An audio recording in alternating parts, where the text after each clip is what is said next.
자, 그러면은 이제 우리 민원연 그 모니터, 신문 모니터를 말씀을 드릴 텐데요. 네. 사실 이거 말고도 신문 모니터 저에게 2개가 더 와 있는데 제가 아직도 검토를 못했어요. 네. 예, 그래서 밀려 있는 것부터 오늘 또 네. 창고 내방출을 하겠습니다. 자, 시작할게요. 민원연 신문 모니터. 마라탕 특집.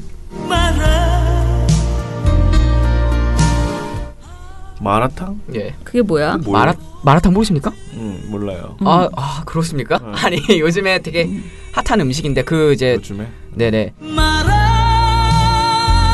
가서 이제 국물에다가 막 자기가 먹고 싶은 거 다 넣어가지고 섞어 먹는 그래요? 마라탕이라는 중국 음식이 있거든요. 그래요. 모르신다는 게 더 충격적인데요 지금. 난 몰라. 나는 그걸 안다는 게 더 충격적이야.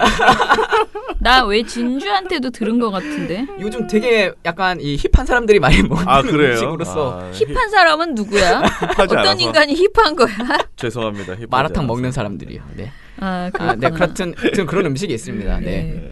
자, 왜 마라탕이 그래서 왜 그게 무슨 의미인데? 그래서 그러니까 뭐 이제 짬뽕 같은 의미예요? 그런 거죠. 그런 거죠. 그럼 이제- 짬뽕 특집이 낫지 왜? 또 왜냐면- 힙한 척하면서 힙해서. 여러분 어떻게 되신 건지 잘 제가 당황스럽습니다. 우리가 너무 구린 거구나. 미안합니다. 팟빵 댓글로 다 남겨주시기 바랍니다. 아, 마라탕에 네. 대해서 알고 있는지를.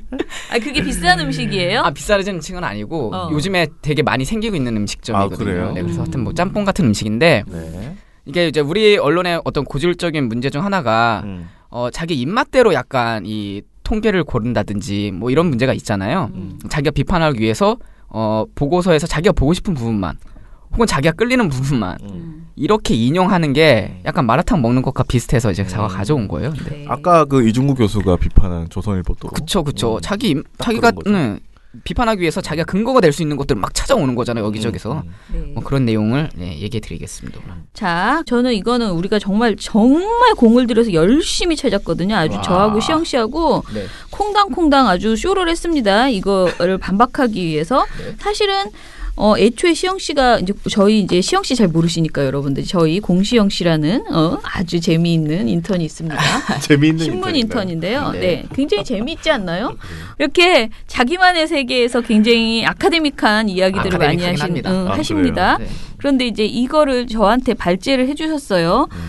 중앙일보 칼럼인데요. 발제를 해줬는데 도대체 발제의 취지가 무엇인지 잘 모르겠는 거예요, 제가. 그래서 자꾸만 둘이서 이제 이야기를 주고 받으면서 문제의식을 키웠거든요. 그리고 문제의식을 키우다가 또 그걸 확인해 보다가 다시 또 이거 말고 이건 반박이 안 되니 저게 문제다 이거다 막 하는 과정이 굉장히 재미있었습니다. 우리들 나름대로는. 그래서 결론적으로 이렇게 논평이 나왔는데요. 자, 우리가 고민했던 것들을 쭉 정리해서 알려드릴게요. 자, 먼저 칼럼 어떤 칼럼이었는지 얘기해 주시죠. 네. 중앙일보 2월 11일자 네. 고용노동 전문기자 논설위원이시기도 한 이분의 칼럼인데 제목이 한국의 정책을 믿지 마세요입니다. 따옴표거든요. 한국의 정책을 믿지 마세요라는 따옴표. 이게 이제 김기찬 고용노동 전문 기자이고 네. 논설위원인 분이에요. 저는 논설위원이라고 계속 부릅니다. 근데 이 김기찬 논설위원이 이 쓴 칼럼인데요.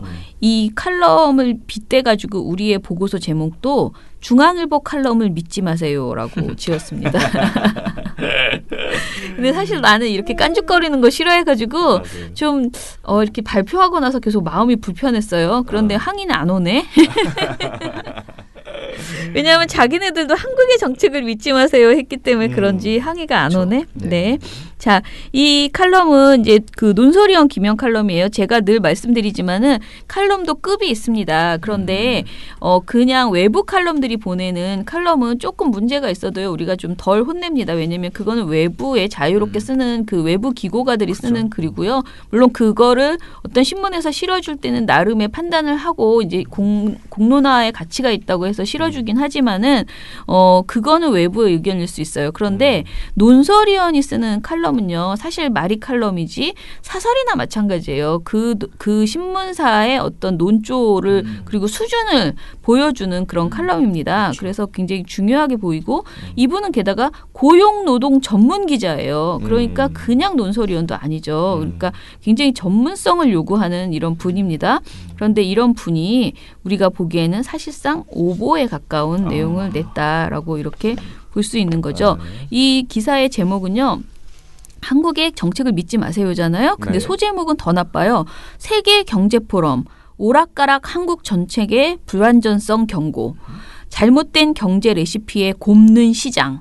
정책 전환 서둘러야. 이게 완전 한국 정책을 경제 정책을 완전히 그냥 까부시는 진짜 완전 다 틀렸어. 골맞고 지금 불안정하고 막 전체 전환 서둘러야 해라는 이런 칼럼이잖아요. 네. 그런데 이 칼럼의 이제 그 시작은 이거예요. 문 대통령이 벤처기업인들하고 만났는데 거기에서 일부 참석자들이 우리 정책이 불확실하다라고 지적을 했는데 문재인 대통령이 느닷없이 한반도 평화론을 꺼내면서 막 변명을 했다. 그러니까 이 참석자들이 막 지적한 것에 대해서는 제대로 답변을 안 하고 안심해라. 한반도가 평화가 있으니 이제 잘 될 것이다. 이런 식으로 이야기를 했다. 속 터진다. 이런 내용이에요. 그러면서 이렇게 얘기합니다. 좀 읽어주시죠.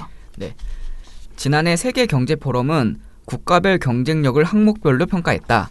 이 가운데 사업을 하는데 가장 문제되는 요소를 평가한 자료를 보면 한국의 정책 리스크가 얼마나 심각한지 부끄러울 정도다. 한마디로 요약하면 이렇다. 한국의 정책을 믿지 마세요. 16개 요소 가운데 한국은 유독 정책 불안정이 가장 큰 문제로 꼽혔다. 20점 만점에 점수가 높을수록 안 좋음에 무려 15.5점이었다. 독일은 4.8점, 일본은 6.2점, 미국은 5.3점에 불과했다. 이게 다가 아니다. WEF는 비효율적인 정부의 관료주의에도 12.1점, 비효율적 혁신 능력에 9.8점을 줬다. 한국 정부는 관료적이다. 효율성을 기대하지 말라. 혁신 능력도 만족스럽지 못하니 설득하기 어려울 것이라는 얘기다. 이쯤 되면 한국 정부의 정책은 물론 공무원까지 총체적으로 엉망이라는 평가를 내린 셈이다. 라고 굉장히 강하게 비판을 했습니다. 네. 예. 자, 그런데 이게 이제 어떤 데가 우리가 보기에 이상해 보였냐면은요. 네네. 일단 처음에 우리 시영 씨 말은요. WEF의 그 이제 요소 중에서 20점 만점, 점수가 네. 높을수록 안 좋음. 네. 이렇게 써 있다 그랬잖아요. 네. 자기가 알기로는 20점 만점이 아니라는 거예요. 이야, 그래서- 대단한 아카데믹입니다. 난리 났습니다, 지금. 네. 점수가 높을수록 안 좋은 게 아니다. 그래서 이게 20점 만점에 15.5점, 독일은 4.8, 일본은 6.2, 미국 5.3. 네. 이거는 전부 다 이 만점에서 나오는 점수가 아니다라고 하면서 이게 오보다라고 주장을 했어요. 세상에. 네. 그래서 우리가 또 열심히 찾아봤습니다. 세계 경제 포럼은 매년 전 세계 국가의 경쟁력을 평가해서 국가 경쟁력 보고서를 발간하고 있어요. 그런데 김 논설위원이 아까 말한 이런저런 이야기들을 쭉 하면서 지난해 10월 16일 발표된 국가 경쟁력 순위 보고서에서 나오는 수치들이 아까 제가 막 말한 거 있잖아요. 15.5, 4.8, 네네네. 6.2 이게 안 나오는 거예요. 제가 그래서 아니 이 사람은 혹시 세계 경제 포럼의 국가 경쟁력 이거를 본 게 아니고 다른 걸 본 거 아닌가 아무리 찾아도 없어요. 이 수치가 안 나와요. 그래서 헐. 보니까 지난해가 아니었습니다. 그럼요. 이거는 2017년에 나온 보고서에 있는 수치였습니다. 지지난해죠, 지지난해. 그렇죠. 2018년 보고서는 분명히 나왔거든요. 네. 근데 2018년 보고서에는 이런 내용이 없어요. 정책 불안정성이라는 것 자체가 없습니다. 그런데 2017년 보고서에 나오는 내용을 가져다가 지난해라고 떡하니 말을 한 거죠. 사실 이건 오보지. 아까 시영 씨가 말한 이 15.5점 뭐 만점 이거는 확인을 못했어 우리가 아, 그래요? 처음에. 예. 근데 일단 수치가 나와야 확인을 하잖아. 항목이 근데, 없는데 뭐. 항목이 없는 거예요. 아무리 찾아도 없어. 그래서 알고 보니 2017년 보고서에 나오는 것이고 2018년 보고서에는 2018년은 완전히 항목이 바뀌어가지고요. 정책 불안정성이라는 항목 자체가 없어졌습니다. 그리고 우리의 수치도 완전히 달라져요. 2017년에 비해서 2018년에 한국의 수위가 그러니까 순위가 많이 올라가는 바람에 달라집니다. 그래서 이것은 완전히 오보다. 그러니까 김 위원은 재작년 거를 작년 거라고 주장하는 하는 그런 칼럼을 썼는데요. 그렇다면은 김 위원이 2018년 보고서가 있다는 사실을 몰랐던 것 아닐까 이런 의심이 되잖아요. 예, 모를 수 있지. 사람 그럴 수 있어. 그런데 그렇지 않다라는 거지. 다른 보고서 다른 보도가 있었습니다. 이것도 얘기해 주시죠. 그러니까 본인이 작년 그러니까 2018년 10월에 유연성 잃어 튀지 않는 공으로 일자리 게임 못 이겨라는 제목의 그 칼럼에서 얼마 전 세계 경제 포럼이 발표한 국가 경제력 평가에서도 라면서 인용을 해요. 이게 그러니까 이 2018년 그 WF 보고서가 10월 16일 날 나왔거든요. 그러니까 자기가 10월 22일 날에 인용을 하면서 얼마 전에 나왔다고. 2018년 보고서의 존재를 알고 있었던 거죠, 이미. 그런데도 갑자기 지난해라고 이렇게 잘못된 그래서 인용을. 이걸 이렇게 한 이유는 딱 한 가지예요. 정책 불안정성. 이게 있는 보고서를 찾다 보니까 나온 것으로 보고요. 그거 써먹으려고. 그렇죠. 그래서 정책 불안정성의 가장 최신 버전이 이제 2017년이었던 거죠. 그렇죠. 예.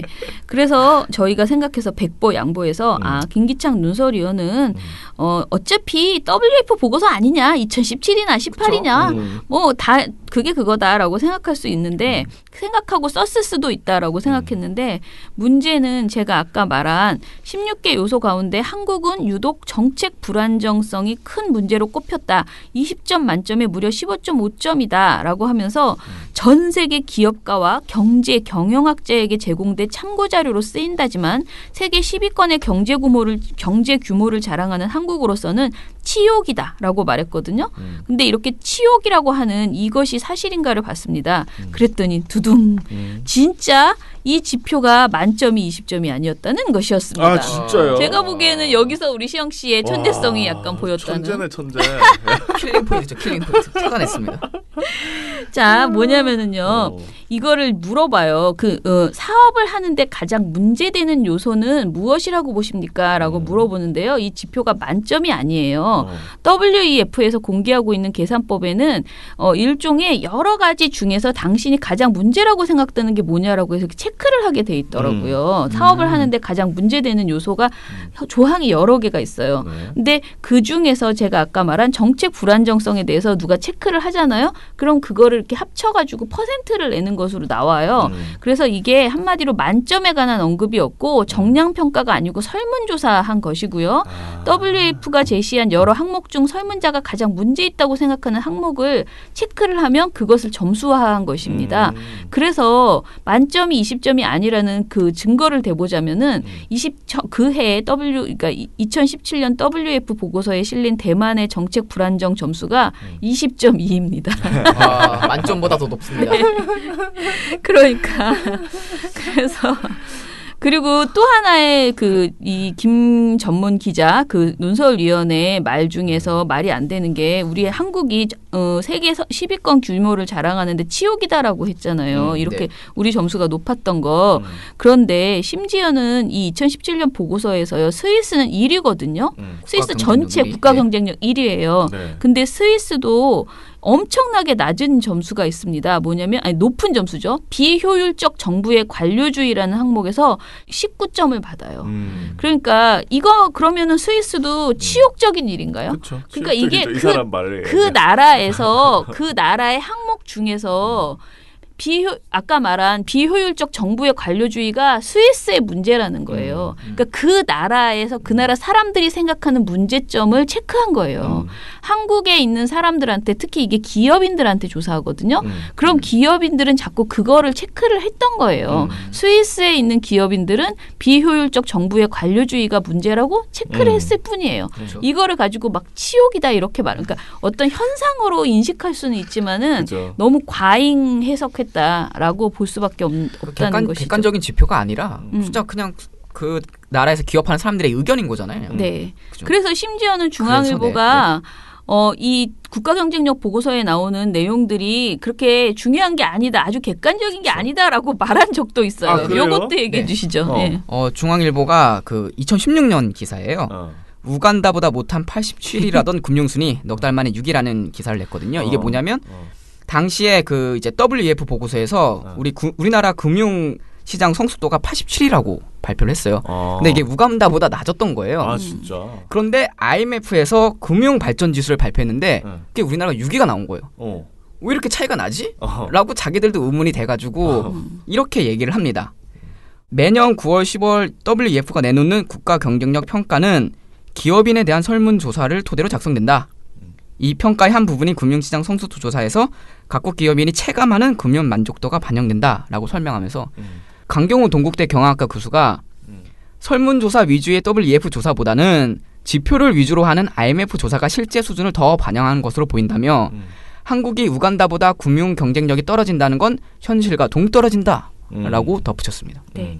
이게 자기네들이 아전인수격으로 어떤 날은 WF 보고서를 가져다가 때리고 어떤 날은 IMF 보고서를 가져다 때리고 이렇게 하고 있는 거예요. 보니까 서로 그런 거지. 서로 내로남불이야. 내가 보기에는. 하고 싶은 거 갖고 오는 겁니다, 그냥. 근데 제가 조금 더 찾아봤어요. 저도 이제 경제 전문가가 아니다 보니까 이런 지수에 대해서 잘 모르잖아요. 근데 막 찾다 보니까 이런 논문들이 있더라고요. WEF 국가 경쟁력 보고서와 IMF 보고서 이거를 계속 정부에서 매번 가지고 이용해서 자신한테 유리한 정보를 가지고 부각하는 식으로 하고 있다라는 그런 논문들도 몇 건 있더라고요. 그래서 이건 한번 우리도 지금 현 정부에서는 어떤 보고서를 가지고 또 이제 어떻게 보면 브리핑을 하고 있는지 홍보.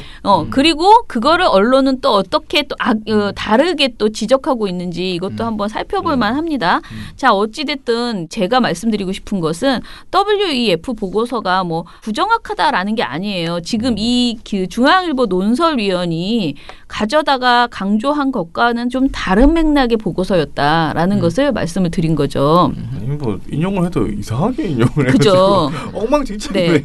그리고 마지막으로 우리가 제가 집요하게 고집을 피워가지고 이거 조금 더 뒤져봐 해서 우리 그 수영 씨가 또 굉장히 재미있는 것을 찾아냈습니다. 이건 정말 우리 아니면 의지의 한국인이 아닌 우리가 아니면 아무도 따져내지 못할 쳐다보지 않을 것 같은데요. 제가 계속 뒤지라고 했더니 2009년부터 2018년까지의 정책 불안정성을 다 뒤진 거예요. WF 보고서 하나하나씩 다 봤어야 될 텐데. 하나하나 보고서 다 찾아서 봐야 돼요. 이게 또 다 영어로 써 있거든요. 이거 나는 어려워요. 근데 시영 씨는 영어를 좋아하더라고. 그래서 보고서 열심히 찾아서 보더라고요.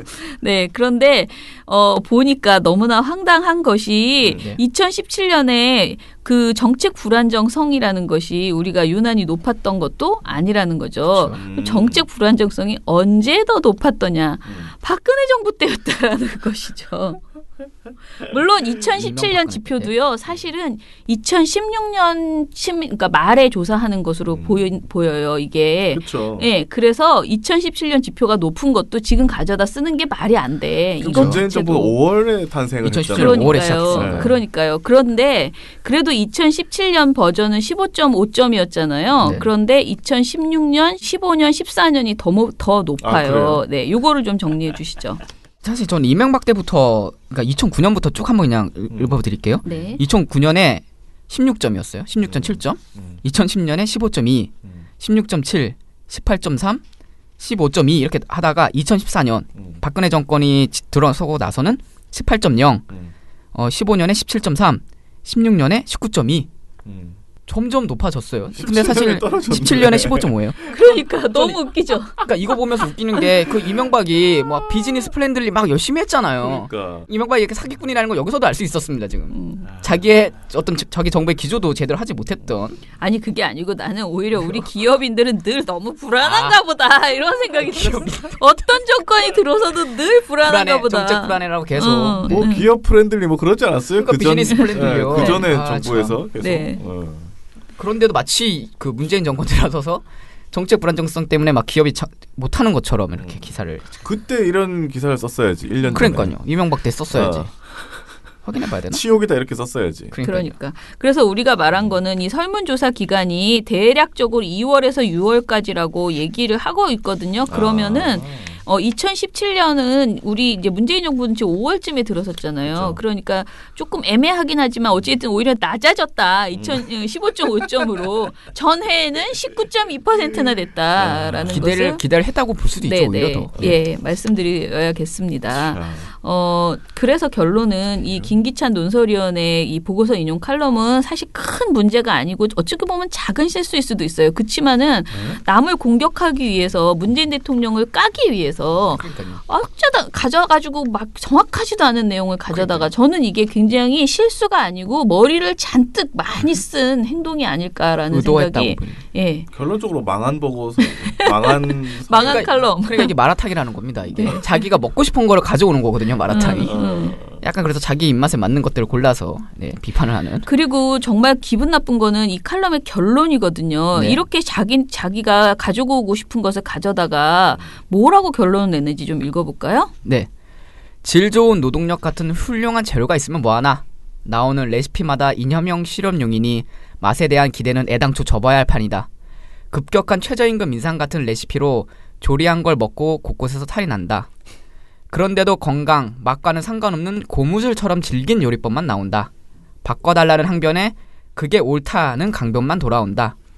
수만 부의 레시피 홍보물을 경제 팩트체크라는 이름으로 전국에 배포하는 두둑한 배짱을 과시한다. 그 사이 음식을 먹은 고용시장의 내부 장기가 골마가고 있다. 정말 독설이죠. 거의 미친 있다? 독설을 질긴 요리에다가 맛과 상관없고 건강과도 상관없고 게다가 그걸 먹고 장기가 골마가고 있다. 저는 뭐 중앙일보 얘기로 들린다. 자기 얘기인가요? 생각이 드는데. 자기 내부 이야기. 아니 이런 이상한 재료로 가지고 이런 칼럼 쓰면 어떡해요. 자기 이름 걸고. 그러니까요. 엉망진창이. 상한 재료를 가지고. 네. 이게 이렇게 좀 너무 복잡한 이야기라서요. 그 간장게장처럼 심플하게 여러분에게 이렇게 직관적으로 재밌다 이런 생각을 주진 않지만 이게 굉장히 기발하게 저는 우리가 잘 지적해냈다고 생각을 해서 굉장히 우리가 이걸 찾아낼 때는 짜증스러웠거든요. 이거 지금 그냥 또 엎을까? 아이씨 그러는데 이 영어 보고서를 이렇게 계속 봐야 돼? 알지도 못하는 사람들끼리 막 이랬는데 우리 나름 이렇게 쾌감을 주는 이런 보고서였어요. 그리고 어찌됐던 간에 이렇게 자신들이 원하는 통계를 아전인수격으로 가지고 온 다음에 독설을 퍼붓는 이런 칼럼 이건 진짜 믿으시면 안 된다라는 생각. 그리고 사실 이렇게 고용노동 전문 기자라고까지 하시는 분이 대중앙일보의 논설위원께서 뭘 대중앙일보예요? 왜요? 우리가 보기에는 이렇게 할 거면 저는 대를 빼라 그냥. 대는 누가 넣었어? 그러게요. 근데 그냥 대 빼고 사장님 힘내세요 중앙일보. 그냥 뭐 그래 그 정도로 그냥 하면 된다. 그럼 포기하면 편한데 자꾸 이렇게 유력 일간지 하려고 하지 말고. 네. 황색 저널리즘으로 전환을 해라 차라리. 아무튼 너무 아쉬웠다라는 말씀을 드립니다. 우리 언론은 지금 전쟁 중입니다. 매일 7천만 명을 죽음에 이르게 할 수도 있는 언론. 언론사 스스로를 죽이고 언론 소비자도 위험에 빠뜨릴 수 있습니다. 더 나은 언론을 위해 민주언론 시민연합. 네, 자 일단은 하나는 사실 별것 아닌데 이거 이제 제가 지난번에 문 대통령 딸 관련해서 막 이상한 곽상도 의원이 이런 주저주저 막 자꾸 얘기하는 거 우리가 한번 특집으로 이제 방송을 했잖아요. 네. 그 방송을 모니터하는 과정에서 제가 검색을 했죠. 핸드폰으로 검색을 하다 보니까 이 기사가 이제 나온 거예요. 이제 일본의 석간후지라는 신문 그러니까 일종의 황색 저널리즘이에요. 일본에서도 그런 신문에 문재인 딸이 해외 도망이라는 보도가 나온 적이 있어요. 근데 이 보도를 우리 이제 언론들이 가져다가 자꾸 쓰는 과정에서 문제가 있더라라는 생각이 들었어요. 그래서 제가 이거를 이제 모니터를 한번 해봐달라 이런 걸 또 혹시 다른 허접한 매체에서도 어딘가에서 하지 않나라는 생각이 들어서 알아봐달라 했더니 허접한 매체가 아니고 중앙일보와 한국경제가 이 보도를 베껴 쓰면서 베껴 쓴다기보다는 가져다 쓰면서 문제가 있었더라는 겁니다. 맞는 것 같은데요? 저는 이게 황색 언론이잖아요. 네. 그래서 우리나라에서 약간 정말 황색 언론이라고 할 수 있는 이름 없는 어딘가의 매체에서 이거를 가져다 쓰지 않았을까 이렇게 생각을 했는데 오히려 그런 언론사가 아니고 나름 유력 언론에서 메이저 언론들 네. 했더라는 거죠. 자, 어디가 무슨 문제를 일으켰는지 좀 얘기해 주시죠. 일단 중앙일보와 한국경제 네. 이게 두 개였거든요. 네. 그래서 중앙일보부터 설명을 드릴게요.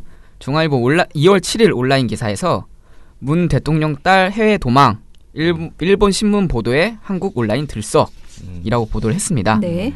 그래서 기사 내용 대부분은 이제 아까 말했던 석간 후지 기사를 그대로 번역한 건데 저희가 이제 글자 수를 세봤습니다. 네. 그래서 중앙일보 기사가 775자였는데 이 중 333자인 43%가 그 석간 후지 내용이었다. 그래서 사실상 그냥 그것들을 이제 요약 정리하는데 대부분 할애했다라고 보여지고요. 그 다음에 이제 이렇게 석간 후지 내용을 주절주절 옮긴 뒤에 중앙일보가 이렇게 얘기를 합니다. 이 같은 보도 내용이 국내에 알려지자 일부 네티즌은 석간 후지가 사용한 도망이라는 표현에 불쾌감을 나타냈다. 한 네티즌은 도망이라는 표현은 부적절하다고 지적했다. 반면 일각에선 대통령 직계가족인 다혜 씨의 해외 이주에 대한 설명을 요구하는 목소리도 있다라고 전했습니다. 네. 네, 자, 이게 근데 무슨 소리냐, 무슨 의미냐면은요, 이게, 도망이라는 표현에 대해서 불쾌감을 표현했다, 그리고 도망이라는 표현은 부적절했다라는 지적이 있다라고 정도만 이 보도의 문제를 아주 간단하게 얘기를 했어요. 그런 다음에 바로, 그러나 해외 이주에 대한 설명을 요구하는 목소리도 있다. 라고 하면서 또 이렇게 반대 의견을 갖다 붙인 거죠. 그런 다음에 그 뒤는 전부 다 곽상도 의원 떠든 소리 있잖아요. 그걸 또 갖다 다 붙인 거예요. 그래서 중앙일보 보도는 사실 외국 번역 사이트 수준으로 그 일본의 석간 후지를 그냥 그대로 가져다 놓은 다음에 기계적 균형을 잡는 것처럼 부적절하다라는 그 도망이라는 표현은 부적절하다는 것과 이주에 대한 요구를 설명하는 목소리가 있다. 이 두 개를 그대로 붙여놓은 이런 사실 이 석간 후지를 가져다가 또 한 번 논란을 만들어내는 그렇죠. 예, 그런 보도를 했습니다. 그런데 중앙일보보다 더 나쁜 보도가 있었다는 거죠. 네. 한국경제입니다. 네네. 이게 진짜 정말 나쁜 기사였는데요. 네. 제목은 뭐 문 대통령 딸 해외로 도망 일면 보도한 일언론의 국민들 분노 뭐 이랬는데 여기서 다시 또 입맛대로가 나와요. 기자가 자기가 막 문제라고 생각한 인터넷 댓글들을 인용을 했거든요. 네. 근데 그 내용들이 왜 하필 이런 걸 뽑았을까 약간 싶은 그런 댓글들이에요. 그래서 어떤 걸 인용했냐면 한 네티즌은 이사, 도망, 탈출, 잠적, 잠수 별별 표현이 다 있을 수 있다. 왜 그런 의혹이 있는지 청와대가 투명하고 단호하게 밝힐 것이라고 생각한다. 라고 전했다. 라고 했고요. 네. 또 인용한 또 다른 네티즌은 저쪽에 소속된 저기 근데 그분 말씀이랑 비슷한데 저기 또 다른 네티즌은 경호원 12명씩 파견 나가서 국민 열세 30억, 100억씩 줄줄이 샌다는 소문이 무성한데 이에 대해 해명하라. 이런 네티즌을 인용했고요. 그래서 이제 한국경제가 이걸 인용한 댓글만 보면 어떤 네티즌이 분노한 이유가 일본의 보도 행태 때문이 아니라 청와대가 해명하지 않아서라고 그렇네. 약간 읽힐 수밖에 없는 그런 내용들을 기자가 입맛대로 가져왔다. 아니 이것도 대부분 자유한국당에서 주장하는 바잖아요. 네네. 네티즌이라기보다는 뭐 네티즌 있을 수도 있겠지만 아니요 이런 댓글은 흔하게 보이니까요. 네. 아무튼 간에 이 일본에서는 굉장히 이 황색 저널리즘이 이제 몸살을 앓고 있다. 이 황색 저널리즘 때문에 일본이 좀 이렇게 뭐 일본 언론에 대해서 굉장히 불신이 많대요. 그런데 이 석간 후지가 또 특히 그런 지금 상황인가 봐요. 그런데 그런 언론에서 이렇게 도망이라는 식으로 이야기를 한 것을 굳이 이렇게 가져다가 우리가 이제 언론으로 그러니까 그걸 보도를 하고 이거를 보도한다면은 비판의 방점을 찍어서 일본이 이런 짓을 하고 있다라고 하는 것도 아니고 오히려 무슨 일본 언론도 아닌데 그걸 가져다가 부추기는 그 논란을 부추기는 이런 보도를 한 것은 좀 문제라고 생각합니다. 유럽 언론도 아니잖아요. 그러니까요. 거의 뭐 듣보잡 신문 아닙니다.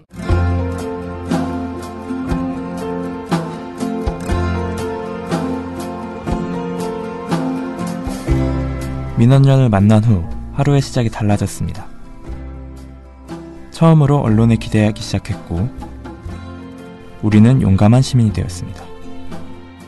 언론을 보는 안목이 생겼고 좋은 보도를 알게 되었습니다.